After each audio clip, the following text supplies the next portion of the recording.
Welcome back to I'm Still Here. I'm Larry. And I'm Heather. In 1998, at the age of 26, I was diagnosed with stage 4 breast cancer. It changed everything for us, but I'm still here. How's it going? Good. How are you? I'm okay. So today I thought we would talk a little bit about kind of the things that have been rambling through my head. Scary. Exactly. I think I'm always trying to learn and move forward. And I don't want to say, I don't know about better myself, but just kind of live life as fully as possible. And so I thought today we'd talk a little bit about pleasure and what that means. Okay. So I will say this started because this might turn into sort of a part 2 of the talk we had about sex, because it did kind of start from doing some more reading and listening. We've been listening to some podcasts and different things, but about pleasure and what that means. And I guess when I thought about it at first, I just thought about how, like, I feel like in cancer the predominant thought is that somebody that has cancer should just be happy to be alive. Stay alive. Yeah. Oh, I you're agree. happy to be alive, right? In the beginning, you are. Absolutely. Yeah. Absolutely. But as you live longer with it, I think there's a point where you start to say, wait a second, what has been taken from me, or what can't I access anymore? How do I get back to living? What's missing if you already knew what it was? If you knew, or if you didn't know, or even, I mean, I think some things, there might be some things that are sort of gone, but what are some things that in my life, you know, cause me to feel joy, to feel pleasure, to be happy to be here, I guess, you know? Yeah. I think that's probably true with any kind of, I don't know, stressful situation or chronic disease, that, you know, goal number 1, of course, is just to be alive. But beyond that, we're not really living if we're not pursuing, I think, the things that... Well, we're not living, but we are living, but we're not thriving. We're not, in my opinion. Yeah. Yeah. I mean, you got a heartbeat, you got brainwaves, you're living. Sure. Okay. I'll give you that. You're not thriving, Yeah. for sure. Yeah. And that's certainly our goal. Right. So one of the things I realized with that was that I needed to grieve the loss of the impact that things have had on me too. You know what I mean? That, like, again, from a physical or sexual standpoint, all of the body image, right? I've been thinking a lot about, like, my body, and, like, you know, thinking about, you know, I'm, like, thankful for its resilience and the fact that I am still here. But there's a lot of times too that I just look at it and go, ugh, like, you know, it just isn't what I want it to be. And that's just like, I can't change. I'm never gonna get my original breasts back, right? I'm never gonna get them back. But I think it's okay to maybe think about it a little bit and acknowledge that was sad, whatever, and you know, how can I keep going forward from that? I don't know. Yeah, I mean, that's an interesting one, because, you know, body image is about what we learn and then what we look at. Yeah. Which is an interesting thing to think about. If we never had a mirror, if we never had anyone else, our body image would always just be us. But we compare it to other people, and then we look in a mirror and we're either happy, satisfied, not happy, or disgusted. You know, something like that by looking in the mirror. I mean, the truth is, and I think you would acknowledge this, I mean, your body is a great body compared to most people. just looking in the mirror, even with the breast reconstruction, and your body is an awesome body. It is comparably, right? Okay. You have to acknowledge that. Well, I think it's We're not talking about the sensual, the right. We're just talking about body image first. Yeah, I mean, I can fit into a lot of clothes. I can, Yeah, right? I can right. do that kind of stuff. You have a great body. So, but it doesn't that doesn't matter when we look in the mirror. And first off, this is where I said, when you have something to compare it to, Mm-hmm. you are always and forever going to compare your body to precancer body. Absolutely. There's no way around that. Everyone Absolutely. would. There's no escaping that. I don't think whatever therapy or books or that's part of, I think, how we're wired. Right. I think. I don't know. Yeah, I think that's true. I mean, and I think, but I guess that's what it's also okay to say I miss that. I think I miss my old body. For sure. I get that. But that doesn't mean that I can't. I mean, of course, I want to still head towards, what brings me joy, what brings me pleasure, all of those kind of things. So, yeah, and I've been thinking a lot about, we had a discussion where we're talking about pleasure, and it started from listening to a podcast that was kind of talking about what pleasure is from a sexual standpoint.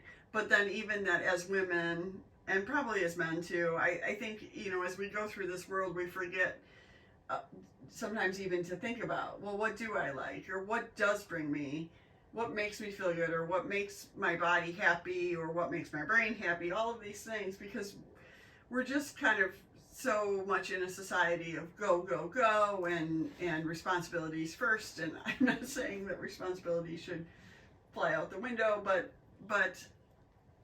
pain is gain, all of those kind of things.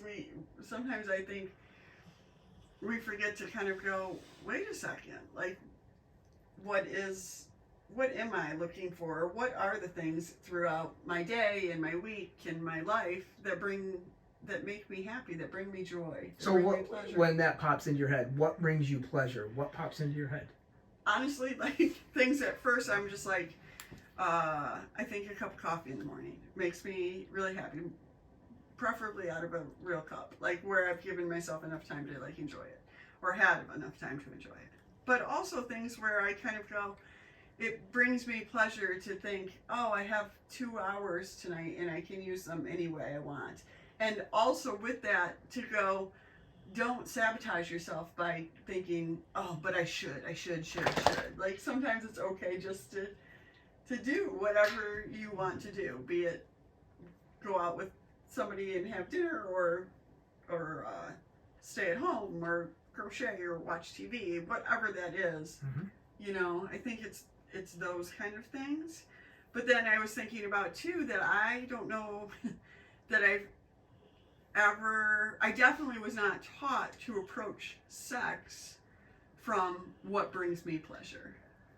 That was never, I wasn't taught about Yeah, I was sex. going to say taught. There was no taught about sex, right? Other than just picking up the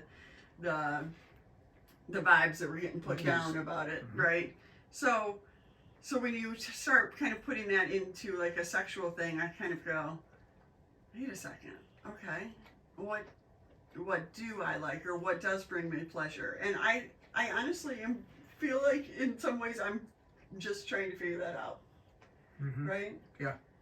So. Because when you talk about sex and you talk about pleasure, it's orgasm.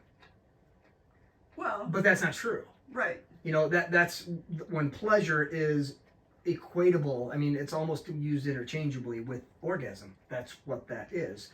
When in reality, I mean, that's not true for me by any means. I don't, I think also that's it feels, when you say that, it also feels like, oh gosh, well that's really hard, because it can be so hard to achieve orgasm, especially women versus men, and then women with cancer and all of these other things versus men. So that's where it is kind of stepping back okay, maybe it's not orgasm, but maybe it's a feeling leading up to it, or maybe it's it's being mindful.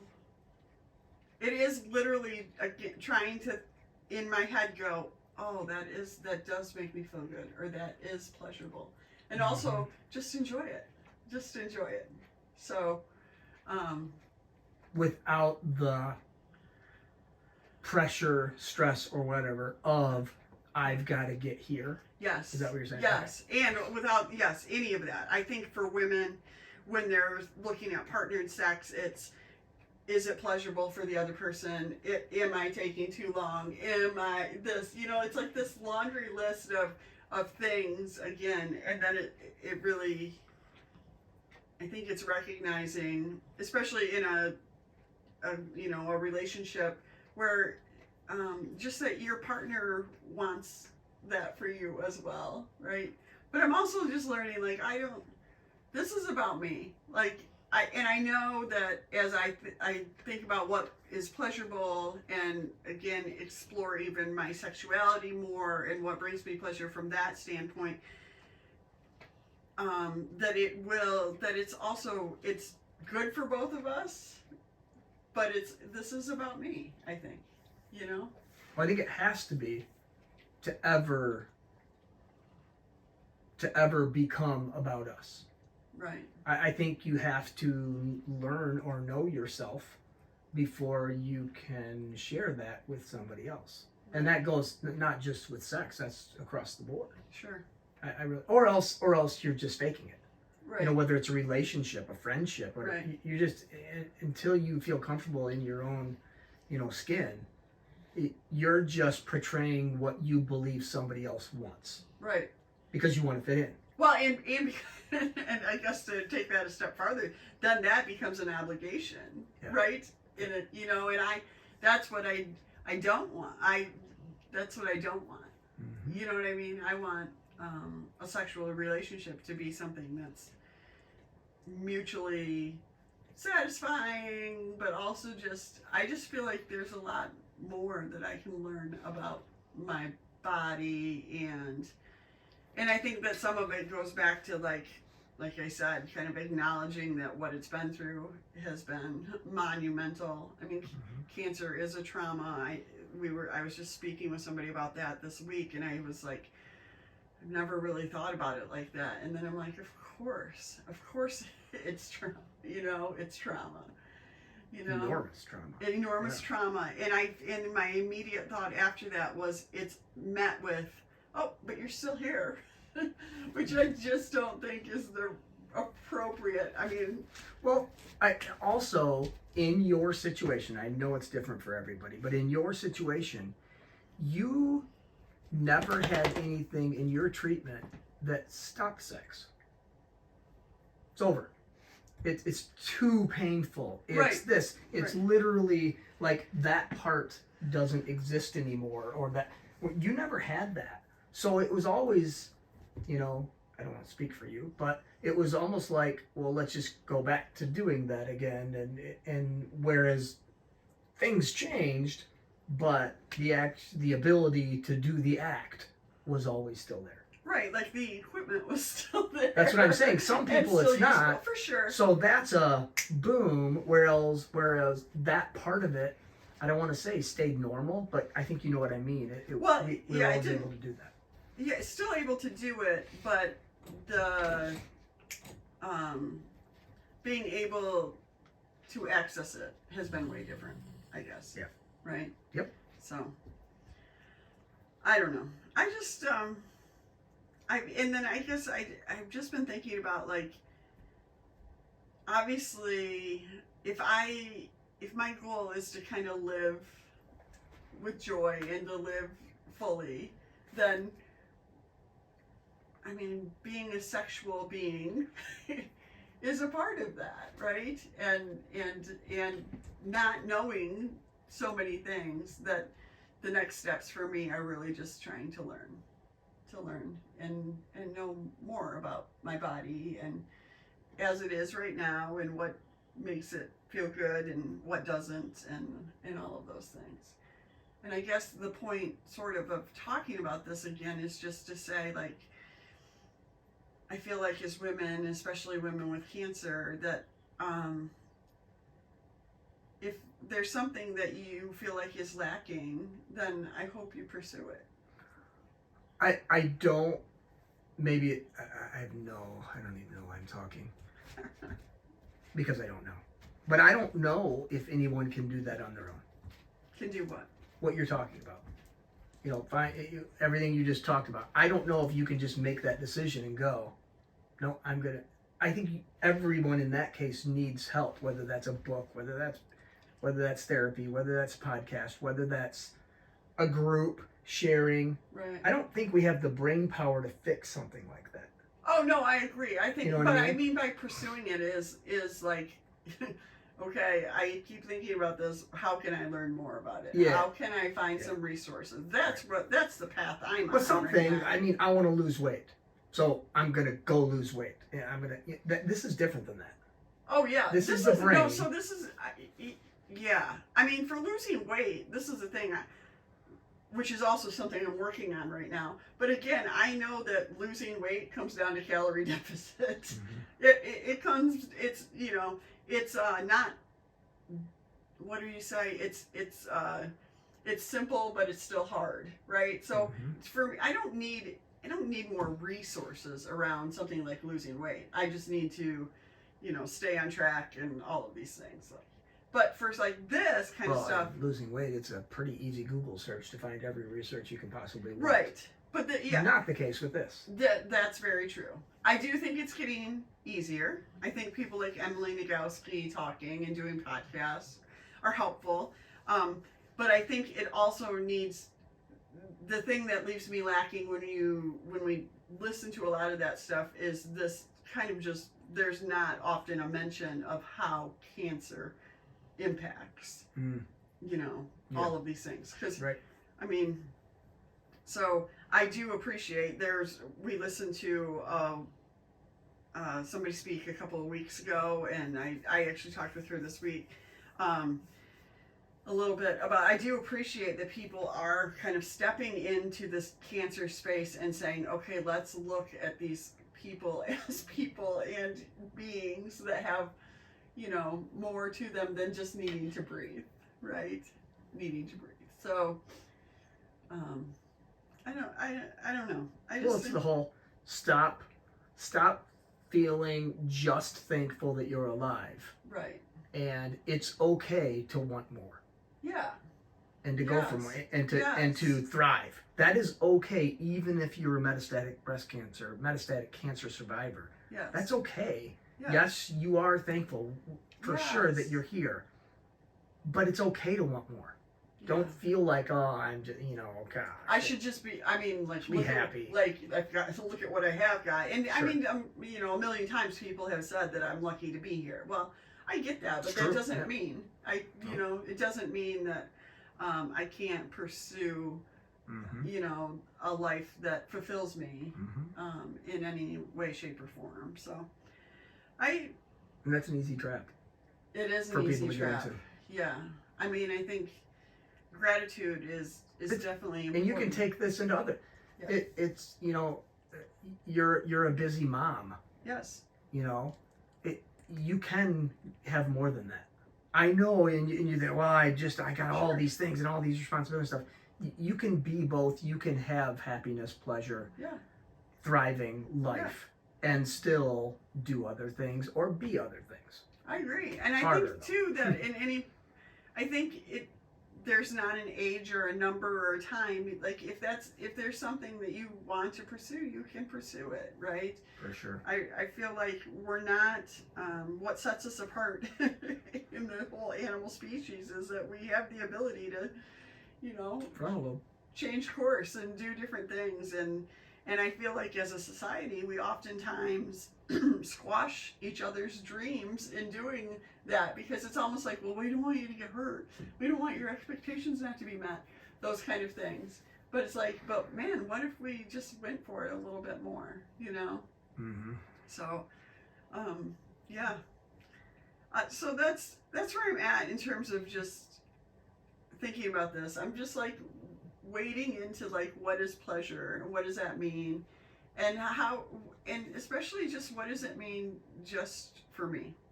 Like, it's really, I'll be honest, like I feel like it's really hard for me to separate sexual pleasure, to think about it like not just for myself. and that's what I want to do right now, I think.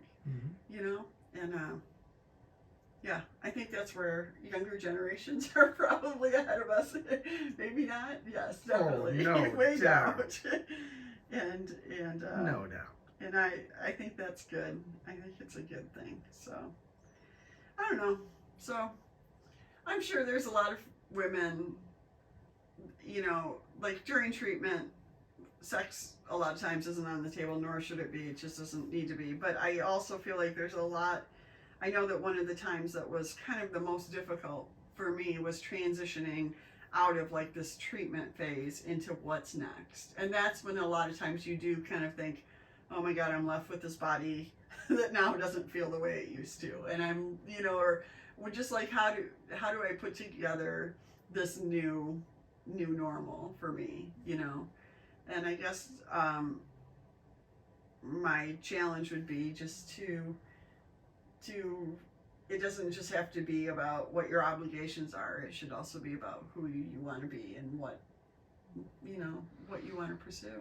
And I totally agree with that, except for there's a big old roadblock in the way. What's that? And that sex is in your brain, not in your body. Yeah. It's your brain. Guess where those obligations are located too? Yeah. In your brain. And all of this happens in our brain, not our body. We think of these sexual organs as, you know, that's what is having sex. It is not the case. That thing, none of those things work unless your brain says to work. And I'm talking about work, just work. Yeah. And then to get to that level of pleasure is a whole new part of the brain. It's, I agree. And so, it's all the brain. So I think we both, when you say accept, it is in your brain, but that's where the challenge or the learning or the growth for me can come, right? Mm-hmm. It has been to realize that I do physically have, you know, I can have sex without pain, I can have whatever, all of those kind of things. So kind of like the parts are there, the breasts are never going to be there, and we're just going to have to like let that go. Well, that was hardwired to that same part of the brain. Absolutely, and I know. And now that hardwire's that's gone. like I do feel like I don't remember very much about sex prior to having cancer, but I do remember that being very pleasurable for me. Right. For you to be touching my breasts, and so that part is gone. That wire, that literally is severed. There's no information coming down that neuron that's going to that part of the brain, and that's. But it is, so for me, that's where I'm at, is all of this brain work. Like what is my brain thinking right now, or why is my brain trying to take me somewhere else? How can I just, you know, it's almost like being able to not think, right? It is actually, it's kind of like, that to me is the path to pleasure, is actually just to be in a moment of feeling, and that's the challenge. So I don't know, and I'm guessing you are not the only one.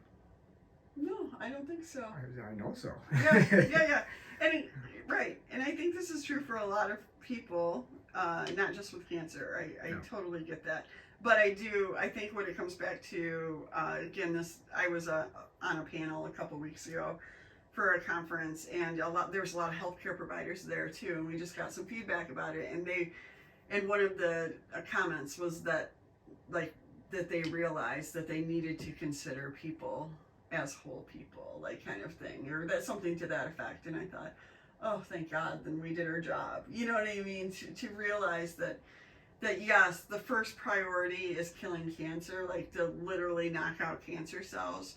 But beyond that, like, it's to be left with a semblance of a life that is, you know, worth living. No doubt. So anyway. And we're just talking about one way. There's a whole, in all ways that yeah, I think that's true. I mean, and we're talking about one way. I mean, breast cancer and sex, they're so intertwined, because of course breasts are so what do I want to say, sexualized, and they're a Oh, part of, sure. such a part Body of, image and the sexual experience. So you really can't talk breast cancer without talking about sex and sexuality, I think. So anyway, that's what I'm thinking about this week. I don't know. I just wanted to kind of throw that out there. So I wonder what everybody else is thinking. yeah. Not like you're going to tell us. I know, because man, comments seem to be really, really hard to do. Oh. No, but feel free if you are watching this. Feel free or listening to this. Send Heather a message. Let her know that what's going on with you, or that kind of thing. So Yeah. we can go from there. Yeah, I agree. All right.